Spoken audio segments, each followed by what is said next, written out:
नमस्कार मित्रांनो, नवरात्रीचा चौथा दिवस कुष्मांडा देवीचे एक अद्भुत मंदिर, जिथे साक्षात पिंडीच्या रूपात देवी विराजमान. पिंडीतून सतत वाहणाऱ्या पाण्याचे रहस्य काय, जाणून घ्या. नमस्कार मित्रांनो, श्री स्वामी समर्थ.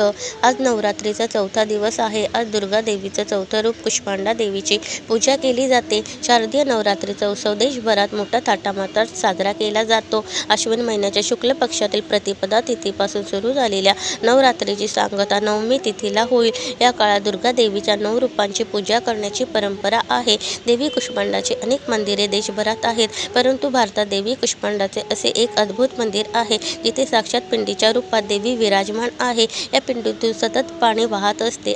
काय आहे यामागील रहस्य, जाणून घ्या.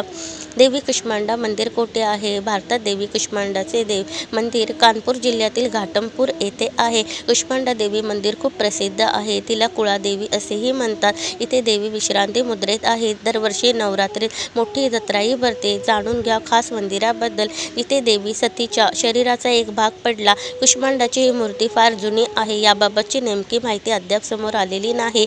देवी कुष्मांडा मंदिराविषयी अनेक कथा प्रचलित आहेत. एका पौराणिक कथेनुसार असे मानले जाते की जेव्हा भगवान शंकर देवी सतीचे शरीर घेऊन फिरत होते, तेव्हा भगवान विष्णूंनी आपल्या चक्राने माता सतीच्या शरीराचे अनेक भाग केले होते. हे भाग जिथे जिथे पडले तिथे शक्तिपीठे निर्माण झाली आहेत. या ठिकाणी सती देवीचा अंशही पडल्याचे मानले जाते. तर आणखी एक पौराणिक मान्यता, पिंडीच्या रूपात सापडली देवीची मूर्ती. आणखी एका पौराणिक मान्यतेनुसार येथे पूर्वी घनदाट जंगल होते. त्यावेळी कुळहा नावाचा एक गोपाळ गायी चरायला नेत असत. तो एकदा गायींना चरायला पाठवले असता तर त्याला असे जाणवले की गोमातेचे दूध काही ठिकाणी जाऊन पडते. तर सायंकाळी तो दूध काढायला गेला असता गायीचे दूध बाहेर आले नाही. त्यामुळे दूध कोण काढते हा प्रश्न त्याला पडला. त्यामुळे तो चिंतेत पडला. अशा स्थितीत तो एक दिवशी स्वतः गाय चरायला घेऊन गेला. तेव्हा त्याला जाणवले की गाय एका ठिकाणी जाऊन आपोआप उभी राहते आणि तिथे दूध गळू लागते. अशा स्थितीत गोपाळने ती जागा साफ केली असता पिंडीच्या रूपात मूर्ती आढळून आली. यानंतर या मूर्तीला कुळादेवी म्हटले जाऊ लागले. असे म्हणतात की एके दिवशी कोणाच्या तरी स्वप्नात देवी आली आणि म्हणाली की मी कुष्मांडा आहे. त्यामुळे तेव्हापासून कुधा आणि कुष्मांडा या दोन्ही नावांनी ओळखली जाऊ लागली. पिंडीतून सतत गळते पाणी, काय आहे रहस्य? येथे कुष्मांडा देवी पिंडीच्या रूपात आहे. या पिंडीतून नेहमीच पाणी गळत असते. असे मानले जाते की मंदिरात अर्पण केलेले पाणी अनेक दुःख दूर करते. यासोबतच हे पाणी डोळ्यांना लावल्याने दृष्टीही वाढते.